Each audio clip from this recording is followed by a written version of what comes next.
నమస్తే. నేను మీ KS Naidu. KS నేను సైతం ప్రశ్నిస్తా యూట్యూబ్ ఛానల్‌కి స్వాగతం. చాలామందికి ఉన్నటువంటి ప్రశ్న, మన ఇంటికి పోలీసోళ్ళు రాంగానే భయపడిపోతుంటారు. భయపడాల్సిన అవసరం లేదు. మీరు ధైర్యంగా, మీరు తప్పు చెయ్యలేదు అని మీ మనస్సాక్షికి అనిపిస్తే గనక ఖచ్చితంగా మీరు పోలీసులకు సహకరించండి. పోలీసులు ఎందుకొచ్చారు? ఏ పని మీద వచ్చారు? ఒకవేళ అరెస్టు లేకపోతే స్టేషన్‌కి పిలిపిస్తున్నప్పుడు ఏ సెక్షను, ఏ కేసు అన్నది వివరాలు తెలుసుకునేటటువంటి హక్కు మీకుంది. అలా అని జెప్పేసి బలవంతంగా తీసుకెళ్లడం, హింసించడం, తిట్టడం, కొట్టడం అలాంటి పరిస్థితులైతే పోలీసులకి లేవు. అంటే చట్టాన్ని వారి చేతిలోకి తీసుకొని హింసించేటటువంటి పరిస్థితి లేదు. సో, చట్టం భారత రాజ్యాంగం చాలా రకాలైనటువంటి చట్టంలో వెసులుబాటులున్నాయి. పోలీసులు ఒకవేళ దురుసుగా ప్రవర్తించినా, అసభ్యంగా మాట్లాడినా, మీ మీద వితౌట్ రీజన్ మిమ్మల్ని హెరాస్ చేసినా కూడా పోలీసుల మీద మీరు కేసులు పెట్టేటటువంటి పరిస్థితి ఉంది. సో, అలాంటిది పోలీసులతో సామాన్యుడు ఎలా వ్యవహరించాలి? ఆ వ్యవహరించేటటువంటి పరిస్థితుల్లో మనకున్నటువంటి హక్కులేంటి? పోలీసులు ఉన్నటువంటి హక్కులేంటి? పోలీసులు సామాన్యులతో ఎలా ప్రవర్తించాలి? మనం పోలీసులను ఏ విధంగా గౌరవించాలి? వారి యొక్క విధి నిర్వహణలో మనం వారికి ఎలా సహకరించాలి? చట్టానికి మనం ఎలా సహకరించాలి? అన్నది ఇక్కడ మెయిన్ ఒక పాయింట్. దాంతో పాటు ఈ బీఎన్ డబుల్ ఎస్ సెక్షన్ కింద పోలీసుల యొక్క కార్యాచరణ సంబంధించి, వారి యొక్క విధి విధానాలకు సంబంధించి ఎలా ఉంటాయన్నది కూడా మనం ఒకసారి ఇప్పుడు మీకు వివరించడానికి ప్రయత్నం చేస్తాను. సో, మన ఛానల్‌ని కొత్తగా చూస్తున్నటువంటి వ్యక్తులు ఎవరైనా ఉంటే గనక సబ్స్క్రైబ్ చేయండి. చివరి వరకు చూడండి. ఈ కంటెంట్ అనేది చాలామందికి ఇంపార్టెంట్ అయినటువంటి కంటెంట్. ఎక్కడో చోట ఏదో సందర్భంలో ఎవరో ఒకరికి ఈ సెక్షన్ సంబంధించినటువంటి వివరాలు అవసరమైతాయి. సో, మీరు తెలుసుకున్నారంటే మీరు భవిష్యత్తులో ఎప్పుడైనా ఎలాంటి సమస్య ఎదురైనప్పుడు మీరు రెక్టిఫై అవ్వడానికి, సేవ్ అవ్వడానికి, లేకపోతే ఎదుర్కోవడానికి మీకు అవకాశం ఉంటది కాబట్టి ఈ వీడియో చివరి వరకు చూడండి.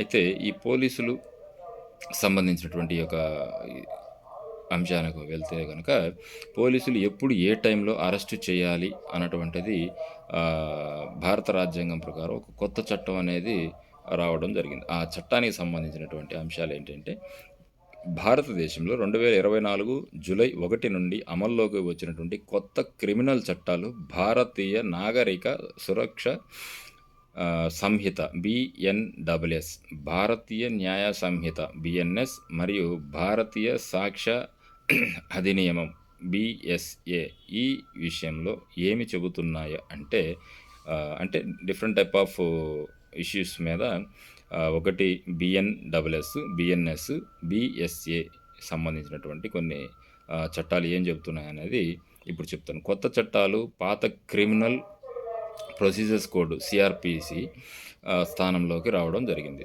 కాబట్టి దీన్ని భారతీయ నాగరిక సురక్ష సంహిత బిఎన్‌డబ్ల్యూఎస్ ఆధారంగా ఈ విధంగా మనం చెప్పుకోవచ్చు. ఏంటంటే ఫస్టు ఈ బిఎన్‌డబ్ల్యూఎస్ కొత్త చట్టం ప్రకారం పోలీస్ అరెస్ట్ చేసేటటువంటి సందర్భంలో గుర్తించాల్సినటువంటి మెయిన్ ఇంపార్టెంట్ అయినటువంటి అంశాలు ఏంటంటే, ఫస్టు అరెస్ట్ వారెంట్ లేకుండా అరెస్ట్ చేయొచ్చా లేదా అన్నది ఫస్ట్ పాయింట్. జనరల్‌గా మన ఇంటికి వచ్చినప్పుడు ముందు భయపడతాం. భయపడాల్సిన అవసరం లేదు.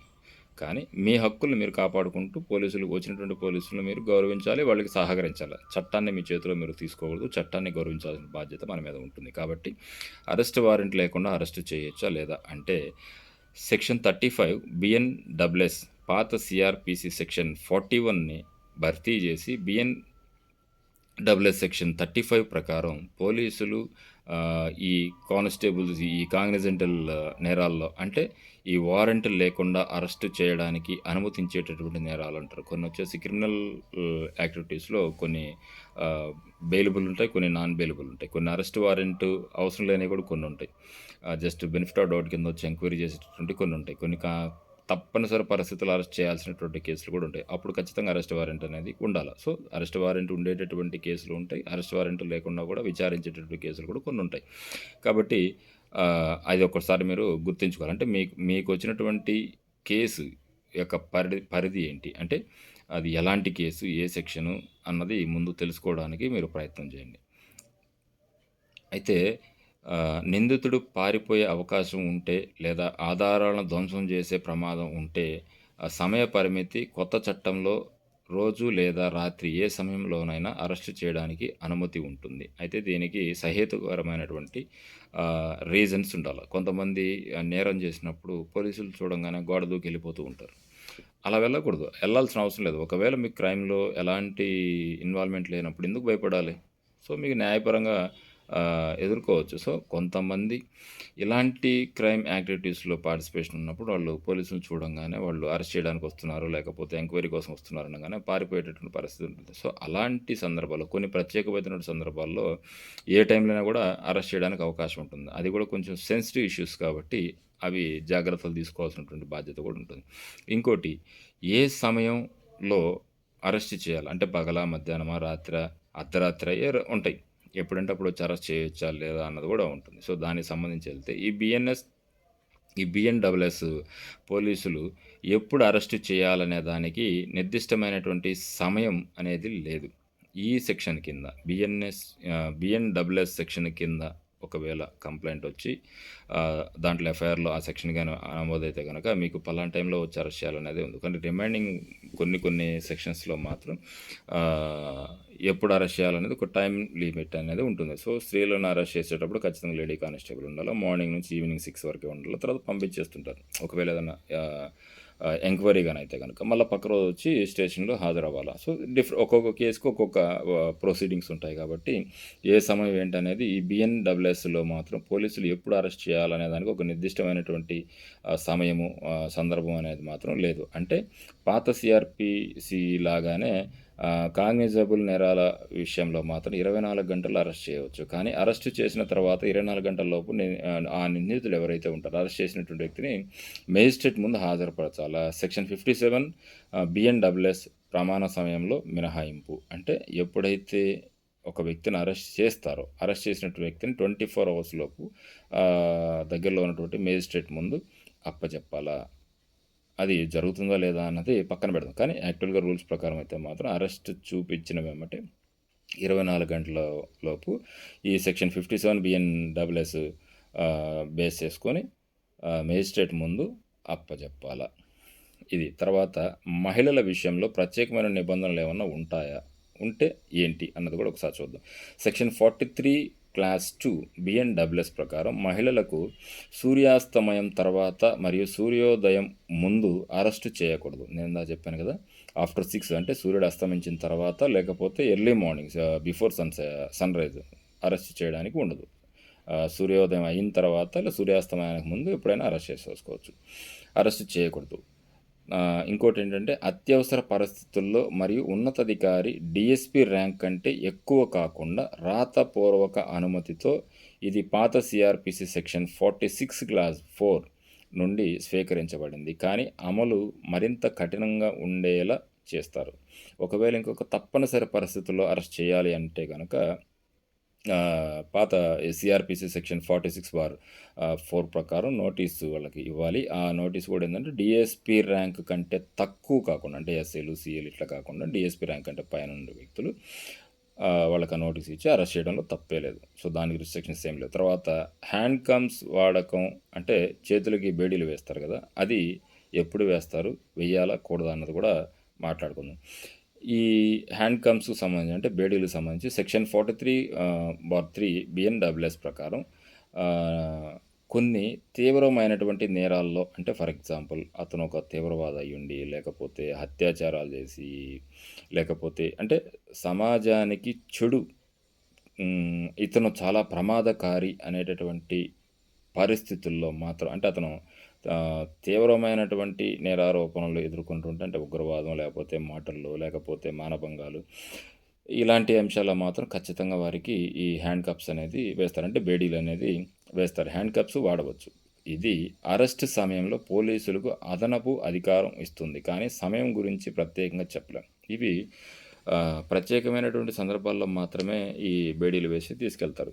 అలా అని చెప్పేసి ఇది పలానా టైంలోనే బేడీలు వేయాలా అనేది ఏమీ ఉండదు. అంటే ఆ యొక్క నేరానికి సంబంధించినటువంటి ఆ కేసు తీవ్రతను బట్టి నేరస్తుడికి హ్యాండ్ కప్స్ అనేది వేస్తారు. అంటే బేడీలు అనేది వేస్తారు. ఇంకొక అంశానికొస్తే ప్రైవేట్ వ్యక్తి చేసేటటువంటి అరెస్టు ఎలా చూడాలి? అంటే ఎవరు చేస్తారన్నది చూద్దాం. సెక్షన్ 40 బిఎన్‌డబ్ల్యూఎస్ ప్రకారం ఒక సామాన్య వ్యక్తి నేరం జరుగుతుండగా, లేకపోతే జరిగిన వెంటనే నిందితుడిని అరెస్ట్ చేస్తే, ఆ వ్యక్తిని 6 గంటల్లోపు పోలీస్ స్టేషన్‌కు లేదా పోలీస్ అధికారికి అప్పజెప్పాలి. ఇది కొత్తగా చేర్చినటువంటి సమయ పరిమితి. పాత సీఆర్‌పీసీలో ఇలాంటిది లేదు. అంటే పాత సీఆర్‌పీసీలో కొన్ని ఆహ్, మార్పులనేది చేశారు. అదే నేను ఇందాక చెప్పా. కొత్తగా కొన్ని సెక్షన్స్ మార్చున్నారన్నాం గదా! దానికి ఎవరైనా ఒక సామాన్యమైనటువంటి వ్యక్తి నేరం జరగకుండా లేదా జరిగిన వెంటనే ఆ నిందితుడిని అరెస్ట్ చేస్తే గనక, ఆ అరెస్ట్ చేయబడినటువంటి ఆ యొక్క నిందితుడిని 6 గంటల్లోపు పరిధిలో ఉన్నటువంటి పోలీస్ స్టేషను లేకపోతే ఆహ్, సంబంధిత అధికారికి అప్పజెప్పాలి. ఇది కొత్తగా వచ్చినటువంటి ఈ సీఆర్‌పీసీకి సంబంధించినటువంటి నిబంధన. పాత దాంట్లో లేదు ఇది. ఇంకోటి ఈ కొత్త చట్టం ఈ బిఎన్‌డబ్ల్యూఎస్ సెక్షన్ ఈ కొత్త చట్టం ఏం చెప్తుందయ్యా అనంటే, ఎప్పుడు అరెస్ట్ చేయాలి? ఎప్పుడు అరెస్ట్ చేయకూడదు? నేరం యొక్క తీవ్రత, ఆధారాలు సేకరించడం, నిందితుడు పారిపోకుండా చూడడం వంటి అవసరాల ఆధారంగా పోలీసులు నిర్ణయిస్తారు. కొత్త చట్టం అరెస్టు సమయంలో స్పష్టమైనటువంటి గంటలను నిర్దేశించలేదు. కానీ అరెస్టు అవసరమని సహేతుకంగా భావిస్తే గనక రోజు లేదా రాత్రి ఎప్పుడైనా కూడా ఆ నిందితుడిని అరెస్ట్ చేయవచ్చు. అంటే నేరాన్ని బట్టి నేను ఫస్ట్‌లోనే చెప్పా. నేరం యొక్క తీవ్రతను బట్టి పోలీసులు ఎప్పుడు అరెస్ట్ చేయాలా? ఎలాంటి పరిస్థితుల్లో చేయాలా? ఎప్పుడు చేయాలా? అన్నది వారికున్నటువంటి అధికారాలు. ఇంకొక దానికొస్తే ఏ సమయంలో అరెస్ట్ చేయాలి? దానికేమన్నా పరిమితులుంటాయి. అంటే అరెస్టు తర్వాత 24 గంటల్లోపు నేనిందాక చెప్పాను. మేజిస్ట్రేట్ ముందు హాజరుపరచడం అనేది తప్పనిసరి. మహిళల విషయంలో రాత్రి అరెస్టులపై పరిమితులు ఉంటాయి. నేనిందాక చెప్పాను కదా! 6 గంటల పైన అరెస్ట్ చేయడానికి ఉండదు. 6 గంటల లోపు కింద మార్నింగ్ అరెస్ట్ చేయడానికి ఉండదు. కాబట్టి మహిళలకు ఈ ఎగ్జంప్షన్ అనేది ఉంటుంది. ఇంకోటి అరెస్ట్ చేసినా గానీ, అరెస్ట్ చేసే తర్వాత గానీ, మహిళా కానిస్టేబుల్ అనేది ఆ నిందితురాలి పక్కన ఉండడం అనేది జరుగుతుంది. ఇంకోటి వీటిలో ఏమైనా మార్పులేమైనా ఉంటాయా అనంటే, పాత చట్టంతో పోల్చుకుంటే బిఎన్‌డబ్ల్యూఎస్‌లో అరెస్ట్ ప్రక్రియలో సాంకేతికత వాడకం అంటే వీడియో రికార్డింగ్ వంటివి, హ్యాండ్‌కప్స్ వాడకం మరియు ప్రైవేట్ అరెస్టులకు మరియు పరిమితి వంటివి కొత్త అంశాలు చేర్చబడతాయి. అంటే ఒకవేళ ఈ బిఎన్‌డబ్ల్యూఎస్ ఈ సెక్షన్ కింద అరెస్టుల ప్రక్రియలో సాంకేతికత అంటే ఈ వీడియోలు గానీ, రికార్డింగ్ వంటివి. కొంతమంది అరెస్ట్ చేసేటప్పుడు పోలీసులు వీడియో తీస్తూ ఉంటారు. ఎందుకని ఎవిడెన్స్ అనేది ఉండాల. ఒకవేళ మేము ఈ నిందితులో లేకపోతే ఇంకోరో అక్రమంగా అరెస్ట్ చేశారనో, లేకపోతే అరెస్ట్ చేసేటప్పుడు కొట్టారనో, తిట్టారనో ఏవో అలిగేషన్ చేస్తుంటారు. సో, ఎవరికైనా గూడా ప్రాబ్లమే గదా! చట్టాన్ని చేతిలోకి తీసుకోవడం తప్పే గదా! అప్పుడు మనం అలిగేషన్ చేసినా, వాళ్ళు అలిగేషన్ చేసినా రియాలిటీ అనేది ఉండాలి కాబట్టి ఖచ్చితంగా పోలీసులు ఆ వీడియోని రికార్డ్ చేస్తారు. దాంతో పాటు సామాన్యులు గూడా చాలామంది రికార్డ్ చేస్తుంటారు. అవే కాదు ఇప్పుడు సోషల్ మీడియాలో అరెస్టు సందర్భంలో వీడియోలన్నీ వేగంగా సోషల్ మీడియాలో అప్‌లోడ్ అవుతున్నాయంటే రీజన్ అదే. ఇంకోటి కొత్త చట్టం బిఎన్‌డబ్ల్యూఎస్ ప్రకారం పోలీసులు ఎప్పుడు ఏ సమయంలో అరెస్టు చేయాలి అన్నది నేరం యొక్క స్వభావం మరియు పరిస్థితులపై ఆధారపడి ఉంటుంది. ఈ కొత్త చట్టం ప్రకారం పోలీసులు ఆ రోజులో ఏ ఏ ఏ సమయంలో అయినా కూడా అరెస్టు చేయవచ్చు. కానీ చట్టబద్ధమైనటువంటి ప్రక్రియను ఖచ్చితంగా పాటించాలి. మహిళలకు రాత్రి అరెస్టులపై పరిమితులు మినహా సమయం గురించి నిర్దిష్ట గంటల పరిమితి అనేది లేదు. నేను ఇందాక చెప్పాను కదా! ఎవరైనా సరే నేరాన్ని బట్టి ఇంక తప్పదు ఇతను మోస్ట్ వాంటెడ్ అనుకున్నప్పుడు ఏ టైంలో అయినా వెళ్ళొచ్చు. కానీ ఆ వెళ్ళేటటువంటి ప్రొసీజర్ అనేది కొంతుంటుంది. అరెస్ట్ చేసేటప్పుడు కొంత మినిమమ్ ప్రొసీజర్స్ అనేది అవి ఖచ్చితంగా పాటించాలా. ఇంకోటి అరెస్ట్ చేసిన తర్వాత మేజిస్ట్రేట్ ముందు 24 అవర్స్ మధ్య మేజిస్ట్రేట్ ముందు హాజరుపరచాలా. ఇంక తర్వాత ఇంకా సీఆర్‌పీసీ ప్రొసీడింగ్స్ అన్నీ కూడా జరుగుతూ ఉంటాయి. Thank you.